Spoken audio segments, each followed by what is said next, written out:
नमस्कार दोस्तों, आज का वीडियो कबीरदास भगवान है या नहीं इस टॉपिक को लेकर है। हिंदू धर्म के पवित्र वेद क्या बताते हैं? क्या वेदों में कबीरदास को वाकई में परमात्मा कहा गया है? तो आइए जानते हैं दो संतों के विचार। जो कबीरदास हैं उन्हें लोग भगवान बनाकर पूछते हैं, वो भगवान है क्या? भक्त हैं। कबीरदास जी भगवान के भक्त हैं। जैसे सूरदास जी, कबीरदास जी, रैदास जी, रसखान जी, सब भगवान के उच्च कोटि के भक्त हैं, जिनसे हम बहुत सारा ज्ञान प्राप्त कर सकते हैं। गुरु जी लोग पूजते हैं उन्हें। पूजते हैं, सम्मान करिए सबका, पर संत के रूप में नहीं। वो लोग कहते हैं कि उन्हें पूजो तब जाकर मुक्ति मिलेगी, यही भगवान है। तरफ फूटे बाग हमारे इसे आचार्य हमारे प्रकाशक हैं, सार्वदेशिक आर्य प्रतिनिधि सभा, महर्षि दानंद भवन, रामलीला मैदान, नई दिल्ली। ये इनके फोन और फैक्स नंबर है। मुद्रक हैं Prince offset printers, 1510 Pataudi house, Daryaganj, नई दिल्ली। ये देखिएगा ऋग्वेद मंडल नंबर 9 और सूक्त 86, इसका मंत्र नंबर 26। यज्ञ करने वाले यजमानों के लिए परमात्मा, अर्थात यज्ञ माने धार्मिक अनुष्ठान यानी भक्ति साधना करने वाले यजमान माने भक्त, भक्तों के लिए परमात्मा सब रास्तों को सुगम करता हुआ और उनके विघ्नों को मर्दन करता है, नाश करता है उनके संकटों का, उनको पवित्र करता हुआ और अपने रूप को सरल करता हुआ वह कांति में परमात्मा। इन्होंने यहाँ कबीर का अर्थ सर्वज्ञ कर दिया, ये लिखना था वो कबीर देव। अब ये कंसेप्ट क्लियर करना पड़ेगा यहाँ पर, क्योंकि परमात्मा कहते हैं नौ मन सूत उलझिया ऋषि रहे जखमार, और सतगुरु ऐसा सुलझा देगा उड़ जाना दूजी बार। अब देखना ये यजुर्वेद है, यानी महर्षि दानंद द्वारा इसका अनुवाद है। और ये कहाँ से प्रकाशित है? प्रकाशक है सार्वदेशिक कार्य प्रतिनिधि सभा, 2/5, महर्षि दानंद भवन, रामलीला मैदान, नई दिल्ली। और महर्षि दानंद द्वारा इसका अनुवाद है। मुद्रक है Prince offset printers, 1510 Pataudi house, नई दिल्ली, दरियागंज, नई दिल्ली। अब इसके 36 में अध्याय का प्रथम मंत्र है। ये 60 अध्याय यानी 36वां अध्याय यजुर्वेद भाषा भाषे, ये 36वां अध्याय है। ये प्रथम मंत्र है। रचम वाच्यम परपदे मनो यजु परपदे, ये यजु शब्द है। ये यजु शब्द है, एक दो अपसर्ग लगा रखे हैं इसके, इसका यहाँ अनुवाद है इसी में। महर्षि दानंद ने किया है यजु माने यजुर्वेद, बिल्कुल सही है, क्योंकि यजुर्वेद की महिमा लिखी जा रही थी, बोली जा रही है, तो यजु लिखा है। यजु का अर्थ अंडरस्टूड है कि यजुर्वेद के बारे में जानकारी है।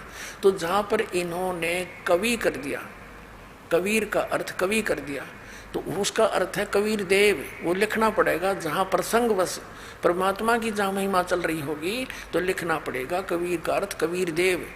और जहाँ काव्यकार की महिमा में वहाँ कवि शब्द प्रयोग है तो वहाँ काव्यकार लिखना पड़ेगा। सर्वज्ञ का इसमें मतलब है नहीं लिखने का, कोई कवि सर्वज्ञ हुआ ही नहीं है। अब ये अंडरस्टूड होगा।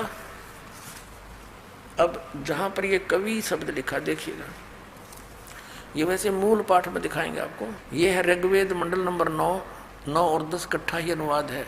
ऋग्वेद मंडल नंबर 9 और सूक्त नंबर 86 का मंत्र नंबर 26। इसमें मूल पाठ में ये है गा करवानो निर्जनम हरियंत है कबीर। ये कबीर शब्द है, हम कबीर बोल रहे हैं इसको कबीर, और इन्होंने इसको संधि छेद करके ऐसे लिख दिया। तो इन्होंने यहाँ लिखना पड़ेगा हमने वो कबीर देव है, क्योंकि परमात्मा की महिमा चल रही है यहाँ पर, परमात्मा की, वो किसी कवि की नहीं है। तो इसमें कवि शब्द है तो काव्यकार के लिए नहीं है, ये परमात्मा के लिए। उसका नाम है कबीर देव, हम उसको कबीर बोले बै, जैसे हम वेदों को वेद कहते हैं अपनी लोकल लैंग्वेज में, तो ऐसे ही कबीर को कबीर कहने लग गया। देव माने परमात्मा, हम साहब कह देते कबीर साहब। तो ये यहाँ कुछ कबीर साहब उस काशी वाले धानक के लिए ही वेद प्रमाण कर रहे हैं। और परमात्मा ने 600 वर्ष पहले कहा था, धर्मदास वेद मेरा भेद है, मैं ना मिलूँ वेदन के माही, और जौन वेद से मैं मिलूँ। वो वेद जानते नहीं, क्योंकि वेदों में महिमा तो कबीर परमेश्वर की है, लेकिन वे ऑफ वर्शिप, पूजा का मार्ग जो है, भक्ति का मार्ग केवल इस ब्रह्म तक का है। ओम नाम का जाप है, 500 यज्ञ है, नथिंग एल्स। तो यहाँ फिर आइए इसके ऊपर ऋग्वेद मंडल नंबर 9 सूक्त 86 का मंत्र 1 हम पढ़ रहे हैं। अब हम यहाँ आगे कि अपने रूप को सरल करता हुआ वह कांति में परमात्मा कबीर देव लिखना पड़ेगा। यहाँ कबीर देव यानी कबीर साहब विद्युत के समान क्रीड़ा करता हुआ वर्णीय पुरुष को प्राप्त होता है। वर्णीय माने यानी श्रेष्ठ अच्छी आत्मा को मिलता है। उसका उद्देश्य वो कहाँ रहता है? ऋग्वेद मंडल नंबर 9 सूक्त 86 का मंत्र 27 में स्पष्ट है। वो प्रकाश पुंज परमात्मा, जो परमात्मा ध्युलोक के तीसरे पृष्ठ पर विराजमान है, वहाँ रहता है तीसरे पृष्ठ पर। अब वह परमात्मा ध्युलोक के तीसरे पृष्ठ पर, यानी सतलोक की भी 3 डिवीजन है। जैसे दिल्ली हमारा राजधानी है, लेकिन एक बाह्य दिल्ली है, एक फिर अन्य सराउंडिंग बाजार वगैरह है, फिर एक राजधानी है।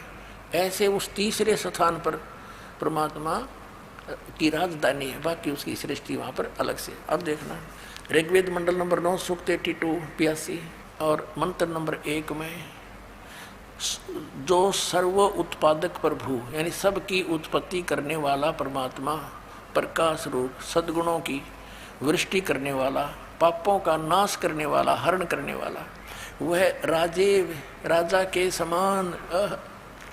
अब देखो 269 पर पढ़ रहे हैं हम, आगे 270 पर चलेंगे। 270 पर आगे, राजा के समान दर्शनीय है, देखण जोगा है, साकार है, मनुष्य सदृश है, और वह पृथ्वी आदि लोक लोकांतरों के चारों ओर शब्दमान हो रहा है। वह वर्णीय पुरुष को जो दृढ़ भक्त है उसको पवित्र करता हुआ प्राप्त होता है। जिस प्रकार विद्युत स्नेह वाले स्थानों को आधार बनाकर प्राप्त होता है। अब यहाँ देखो नीचे किस उद्देश्य से आता है। ऋग्वेद मंडल नंबर 9 सूक्त 82 का मंत्र 2 हम पढ़ रहे हैं, पहला पढ़ लिया। हे परमात्मन, उपदेश करने की इच्छा से आप, यानी तत्व ज्ञान प्रदान करने की इच्छा से आप, सच्चा ज्ञान देने के लिए, सच्चिदानंद घन ब्रह्म का सुख संवेद देने के लिए आप महापुरुषों को प्राप्त होते हो, अच्छी आत्माओं को मिलते हो, और आप अत्यंत गतिशील पदार्थ के समान बड़ी तीव्र गति से हमारे आध्यात्मिक यज्ञ को प्राप्त होते हैं। आप देखा, आप कबीर देव हैं, आप कबीर देव हैं, कबीर साहब हैं, शुद्ध स्वरूप हैं।